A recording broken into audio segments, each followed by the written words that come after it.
প্রিয় শিক্ষার্থীবৃন্দ, করোনা অতিমারির কারণে স্কুল বন্ধ থাকার কারণে অনলাইন ক্লাসে তোমরা উপকৃত হলে আমরাও শিক্ষকবৃন্দ খুশি হব। তো অনলাইন ক্লাসগুলো তোমরা মনোযোগ সহকারে দেখবে। আজকে আমি 13.1 অধ্যায়ের সসীম ধারা নিয়ে আলোচনা করব। তো আমাদের সসীম ধারার ক্ষেত্রে আমাদের শিরোনাম আছে সমান্তর ধারা। শিরোনাম আছে আমাদের সমান্তর ধারা। এখন প্রথমে আমরা 13.1 অধ্যায়ে সমান্তর ধারা নিয়ে আলোচনা আছে। তো সমান্তর ধারা শিখতে গেলে আমাদের প্রথমে যেটা আমাদের শেখা দরকার, প্রথম যে অনুক্রম কী জিনিস, অনুক্রম এই অনুক্রম সম্বন্ধে আমরা প্রথমে একটু ধারণা নেব, তারপরে আমরা সসীম ধারা শিখব, সমান্তর ধারা শিখব। তো আমরা প্রথমে আমরা এইটে আমরা পড়ে আসছি যে প্যাটার্ন, তোমরা পড়ে আসছো এইটে প্যাটার্ন কী জিনিস শিখে আসছো। তো সেরকম একটা প্যাটার্ন আমরা যদি লিখি এখানে 1 3 5 7 ড্যাশ ড্যাশ ড্যাশ। তো তোমরা খেয়াল করছো যে এখানে প্রত্যেকটা 1 3 এর মাঝখানে কমা আছে, 3 5 এর মাঝখানে কমা আছে, 5 7 এর মাঝখানে কমা আছে। এখন এই 1কে বলবো পদ, 3কে বলবো পদ, 5কে বলবো পদ, 7কে বলবো পদ। এখন এই মাঝখানে প্রত্যেকটা পদের মাঝখানে কমা থাকার কারণে এইরকম প্যাটার্নকে আমরা বলবো অনুক্রম। আমরা কি বুঝতে পেরেছি? আমরা বুঝতে পেরেছি। আমি আর একটা প্যাটার্ন আমি তোমাদের লিখে দেখাই যে 2 4 6 8 10 এরকমভাবে থাকবে। তো প্রত্যেকটা পদের মাঝখানে যদি কমা থাকে তাহলে এইরকম প্যাটার্নকে আমরা বলবো অনুক্রম। আমরা কি বুঝতে পেরেছি? আচ্ছা, এখন এইরকম প্যাটার্ন আমরা অসংখ্য প্যাটার্ন আমরা লিখতে পারি। তো যদি কমা থাকে তাহলে সেরকম প্যাটার্নকে আমরা বলবো অনুক্রম, বা ইংরেজিতে বলবো সিকোয়েন্স। ইংরেজিতে বলবো সিকোয়েন্স। আমরা কি বুঝতে পেরেছি? আচ্ছা, এখন আমরা অনুক্রমের পরে আমরা আসবো ধারা কী জিনিস। ধারা কী জিনিস, আমরা ধারা সম্পর্কে প্রথম আমরা ধারণা নেব যে ধারা কি। এখন ধারা আমাদের দুই ধরনের ধারা আছে। 1 নম্বর ধারা লিখব আমরা সমান্তর ধারা। আচ্ছা, 2 নম্বর খ নম্বরে লিখব গুণোত্তর ধারা।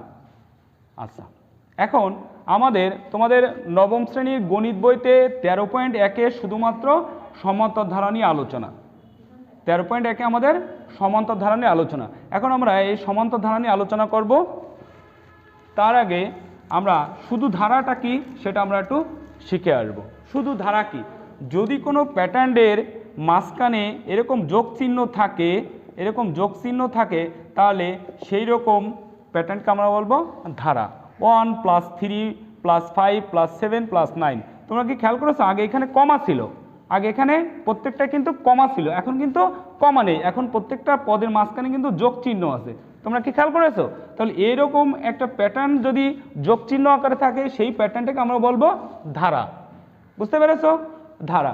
এরকম আরও অসংখ্য ধারা আমরা লিখতে পারবো, আরও অসংখ্য ধারা আমরা কিন্তু লিখতে পারবো। এরকম অসংখ্য আমরা ধারা লিখতে পারবো। এখন আমরা একটা জোড় সংখ্যা ধারা লিখব। সেটা কেমন হতে পারে? জোড় সংখ্যা ধারা 2 + 4 + 6 + 8 + 10, এটা একটা জোড় সংখ্যার ধারা। আচ্ছা, আমরা যদি এবার চিন্তা করি যে একটা বেজোড় সংখ্যা ধারা লিখব 1 + 3 + 5 + 7 + 9 ড্যাশ ড্যাশ। এটা কিন্তু জোড় সংখ্যার ধারা, এটা কিন্তু বেজোড় সংখ্যার ধারা। তাহলে ধারা সম্পর্কে ক্লিয়ার। এখন আমরা শিখব সসীম ধারা কী জিনিস। সসীম ধারা আমরা ইনফাইনাইট সিরিজটা আছে এরকম যে ইনফাইনাইট সিরিজে সসীম ধারা যদি কোনো ধারার নির্দিষ্ট করা থাকে, যেমন আমরা যদি লিখি 2 7 12 17 এরকম করতে করতে যদি আমাদের এখানে 50 থাকে, তা কি বোঝাচ্ছে এখানে যে 2, 7, 12, 17 এরকম থাকতে থাকতে লাস্ট একটা পদ আছে 15, মানে এরপর আর কোনো পদ নেই, এর মধ্যে পদগুলো অনেক আছে, এর মধ্যে অনেকগুলো পদ থাকতে পারে। তো আমাদের কি বুঝলাম যে 2 থেকে শুরু 7, 12, 17 এর মধ্যে অনেকগুলো পদ আছে এবং লাস্ট পদটা আমরা বুঝালাম 50, লাস্ট পদটা বুঝালাম আমরা 50। তাহলে কি হচ্ছে এই ধারার কিন্তু শেষ পদটা 50 দেওয়া আছে। তো এইরকম যদি দেওয়া থাকে তাহলে সেই রকম ধারাকে আমরা বলবো সসীম ধারা।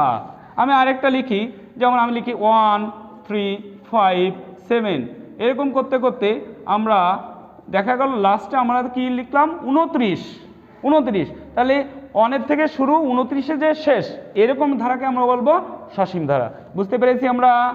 আচ্ছা, এবার আমরা শিখব সমান্তর ধারা নিয়ে। আমরা যেহেতু আমরা শিরোনামে লিখছি সমান্তর ধারা নিয়ে আমরা এবার বিশদ আলোচনায় যাব যে সমান্তর ধারাটা কি। এখন সমান্তর ধারা আমাদের 13.1 আমি প্রথমে বলেছিলাম যে 13.1 অধ্যায় গণিতের সমান্তর ধারা নিয়ে বিশদ আলোচনা রয়েছে। আমরা প্রথমে সমান্তর ধারাটা একটু শিখব। সমান্তর ধারা নিয়ে আমরা প্রথমেই আমরা সমান্তর ধারা শিখতে যে আমরা দেখেছো তোমরা যে অনেক আলোচনা আমরা করেছি, যেমন শিখলাম অনুক্রম, শিখলাম আমরা ধারা, শিখলাম আমরা সসীম ধারা শিখেছি। এখন আমরা শিখব সমান্তর ধারা। সমান্তর ধারা কি খেয়াল করো, সমান্তর ধারাটা কি? সমান্তর ধারা আমরা বারবার একই ধারা দিয়ে আমরা কিন্তু একটা জিনিস বোঝার চেষ্টা করছি। তোমরা কি খেয়াল করেছো? দেখো 6, 8, 10 আমরা কিন্তু বারবার একটা জিনিস দিয়ে অনেক কিছু শিখছি। যেমন খেয়াল করো আমরা কিন্তু আর এবার সমান্তর ধারা শিখছি 2, 4, 6, 8, 10 এরকম একটা ধারা আমরা আবার লিখছি। এখন খেয়াল করো আমরা আগেই বলছি যে প্রথম পদ আছে 2, দ্বিতীয় পদ 4, তৃতীয় পদ 6, চতুর্থ পদ 8, পঞ্চম পদ 10 এভাবে কিন্তু একটা ধারা হতে পারে। এখন সমান্তর ধারা কেন এটা বলছি যে এর প্রত্যেকটা পদের সাথে কিন্তু পার্থক্য 2 আছে। খেয়াল করেছো যে পার্থক্যটা যদি আমরা চিন্তা করি পূর্ব পদ আর আগের পদ, তাহলে 4 - 2 কিন্তু 2 হচ্ছে। খেয়াল করেছো? আমরা যদি আবার চিন্তা করি 6, আমরা যদি 6 - 4 দিই তাহলে কিন্তু 2 হচ্ছে। আমরা যদি আবার চিন্তা করি 8 - 6 তাহলে কিন্তু 2 হচ্ছে। রেজাল্টটা সবসময় কি পাওয়া যাচ্ছে? আমাদের 2 পাওয়া যাচ্ছে। তাহলে এরকম পার্থক্য যদি প্রত্যেকটা পদের সাথে দুটো পদের পার্থক্য যদি এরকম 2 করে হয় তাহলে আমরা বুঝবো যে এইরকম ধারা থাকলে সেটাকে আমরা বলবো সমান্তর ধারা। আচ্ছা, আমরা আরেকটা উদাহরণ দিয়ে কিন্তু বুঝতে পারি।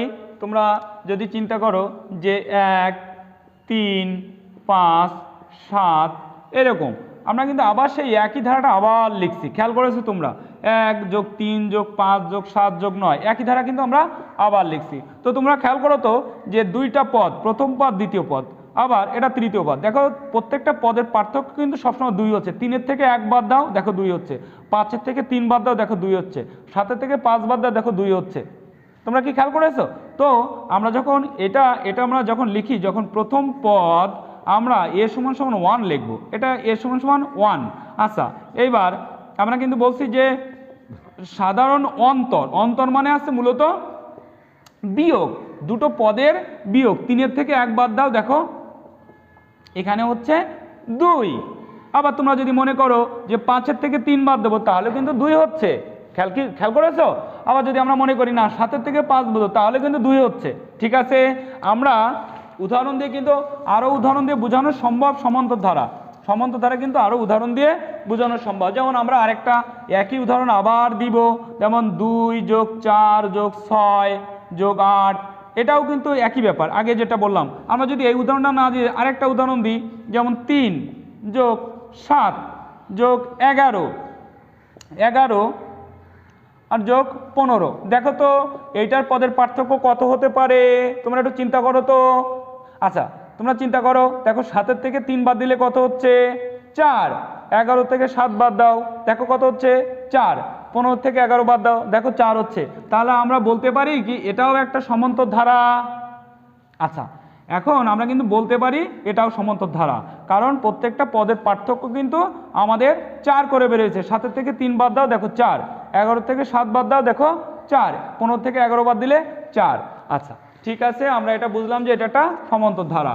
এখন আমরা চিন্তা করব যে এই সমান্তরার সাধারণ পদটা কি জিনিস, এই সমান্তরার সাধারণ পদটা কি, সাধারণ পদ কি সেটা আমরা একটা ধারা লিখি, আবার একটা সমান্তর ধারা লিখি 1 3 5 7। দেখো আমরা বলছি যে সমান্তরার সাধারণ পদটা আসলে কি। এখন এরকম করতে করতে যদি আমরা এখানে 2n-1 এই যে 1 3 5 7 প্লাস এর মধ্যে ড্যাশ ড্যাশ ড্যাশ দিয়ে লাস্টে এই যে 2n-1 আছে, এই যে শেষ পদ এইটাকে আমরা বলবো সাধারণ পদ। এই যে 1 3 5 7 প্লাস ড্যাশ ড্যাশ করতে এই যে লাস্ট যে পদটাকে আমরা দেখছি এই পদটাকে আমরা বলবো সাধারণ পদ বা শেষ পদ। এখন কথা হচ্ছে যে এইটা কি করে লিখলাম, এই সাধারণ পদটা আমি কি করে লিখলাম সেটা আমাদের জানার বিষয়। তোমরা একটু খেয়াল করো যে দুটি পদের পার্থক্য কিন্তু 2 ছিল, দুটি পদের পার্থক্য কিন্তু 2 ছিল। এখন এখানে আমরা কি করলাম যে 2n-1 নিলাম, 2n-1। এখন তোমরা চিন্তা করো তো এখানে n এর মান সবসময় 1 থেকে শুরু হবে, n এর মান 1 থেকে, n এর মান যদি 1 নেই তাহলে 2 2 থেকে 1 বাদ দাও, দেখো প্রথম পদ হচ্ছে আমাদের, দেখো এখানে প্রথম পদ হচ্ছে, খেয়াল করেছো আমাদের প্রথম পদ হচ্ছে। আবার তুমি যদি মনে করো না আমি n এর মান 2 নেব, তাহলে 2 2 4, 4 থেকে 1 বাদ দাও, দেখো আমাদের দ্বিতীয় পদ হচ্ছে। আচ্ছা তোমরা যদি মনে করো যে আমি n এর মান 3 নেব, তাহলে 3 2 6, 6 থেকে 1 বাদ দাও, দেখো আমাদের তৃতীয় পদ হচ্ছে, খেয়াল করেছো। তাহলে আমাদের এই পদটাকে, এই যে পদটাকে আমরা বলবো সাধারণ পদ বা শেষ পদ, ঠিক আছে, বা আমাদের n-তম পদও বলা যাবে, এই পদটাকে আমরা বলবো n-তম পদও বলা সম্ভব। আচ্ছা এবার আমরা যদি আর একটা উদাহরণ দিয়ে সাধারণ পদটা একটু বুঝতে চাই, আর একটা উদাহরণ দিয়ে আমরা যদি একটু সাধারণ পদটাকে বুঝতে চাই, যেমন 2 4 6 8 plus dash dash dash 2n। দেখো তো এই যে এটা প্রথম তো এই ধারাটা হচ্ছে সমান্তর ধারা, প্রথম তো এই ধারাটা হচ্ছে সমান্তর ধারা, কি করে বুঝলাম, কারণ 4 থেকে 2 বাদ দাও, দেখো 2, 6 থেকে 4 বাদ দাও, দেখো 2, 8 থেকে 6 বাদ দাও, দেখো 2। প্রথম তো এটা একটা সমান্তর ধারা, আর এই সমান্তর ধারার শেষের পদটা 2n লিখলাম, আর এই শেষের পদটাকে আমরা বলবো, শেষের পদটাকে আমরা বলবো কি বলবো, শেষ পদ বা সাধারণ পদ, ঠিক আছে, বা n-তম পদ। এখন এটা কেন 2n লিখলাম সেটা তো আমাদের একটা মনে প্রশ্ন জাগতে পারে। 2n, এখন n এর মান যদি আমি 1 নিই, দেখো প্রথম পদটা হচ্ছে, n এর মান যদি আমি 2 নিই তা দেখো দ্বিতীয় পদটা হচ্ছে, n এর মান যদি আমি 3 নিই তাহলে 3 2 6, দেখো তৃতীয় পদটা হচ্ছে। তাহলে কি আমরা বুঝতে পেরেছি যে এটা 2nটা হবে এই সমান্তর ধারা সাধারণ পদ বা শেষ পদ বা n-তম পদ। আচ্ছা আমরা বুঝতে কিন্তু পারছি। এখন আমরা সমান্তর ধারার সম্পর্কে আমরা আরেকটু জানবো, যে একটা সমান্তর ধারা হলে তার কিভাবে তার সমষ্টি বের করতে হবে। যেমন আমরা যদি একটা সমান্তর ধারা আবার লিখি, যেমন 3 6 9 12 এরকম যদি একটা সমান্তর ধারা আমরা লিখি, তাহলে আমরা কি বলতে পারবো যে, তুমি কি বলতে পারবা তোমরা যে এই সমান্তর ধারার 15তম পদ কত। যেমন এটা যদি আমি বলি প্রথম পদ, এটা দ্বিতীয় পদ, এটা তৃতীয়, এটা চতুর্থ, এরপরে তুমি পঞ্চম বলতে পারবা, ষষ্ঠও বলতে পারবা। কিন্তু আমি যদি বলি যে 30তম পদ কত, তাহলে তুমি কিন্তু হঠাৎ করে বলতে পারবা না। তুমি হঠাৎ করে বলতে পারবা কখন, যে আমি যদি বলি চতুর্থ পদ কত, তুমি কিন্তু বলতে পারবা যে বলবা কি স্যার 12। আমি যদি বলি তৃতীয় পদ কত, তোমরা কিন্তু বলবা যে স্যার এটা তৃতীয় পদ নয়। আমি যদি বলি দ্বিতীয় পদ কত, তোমরা কিন্তু বলবা স্যার 6। কিন্তু আমি যদি বলি 30তম পদ কত, সেটা কিন্তু হঠাৎ করে তোমাদের পক্ষে বলা সম্ভব না। তবে সেক্ষেত্রে আমরা এর 30তম পদ বের করার জন্য আমরা একটা সূত্র প্রয়োগ করব। আচ্ছা সেই সূত্রটা হচ্ছে n-তম পদ সমান সমান a plus n-1 into d। এই কোনো সমান্তর ধারার যেতম পদ বের করবা, যদি 30তম পদ, 15তম পদ, 40তম পদ আমাদের বের করতে হয়, তাহলে আমাদের এই সূত্রটা কিন্তু আমাদের প্রয়োগ করতে হবে। এখন এখানে এর পরিচয় বলি, এ হচ্ছে যে কোনো সমান্তর ধারার প্রথম পদ, এ হচ্ছে যে কোনো সমান্তর ধারার কিন্তু প্রথম পদ। আর এন হচ্ছে তুমি যে কয়টা পদ বের করতে চাচ্ছ, তুমি কততম পদ বের করতে চাচ্ছ সেটা হচ্ছে এন এর পরিচয়। আর ডি এর পরিচয়টা হচ্ছে যে এই দুটো জিনিসের পার্থক্য। আমি একটা ছোট্ট একটা অঙ্ক করে তোমাদের আমি এটা বোঝানোর চেষ্টা করব।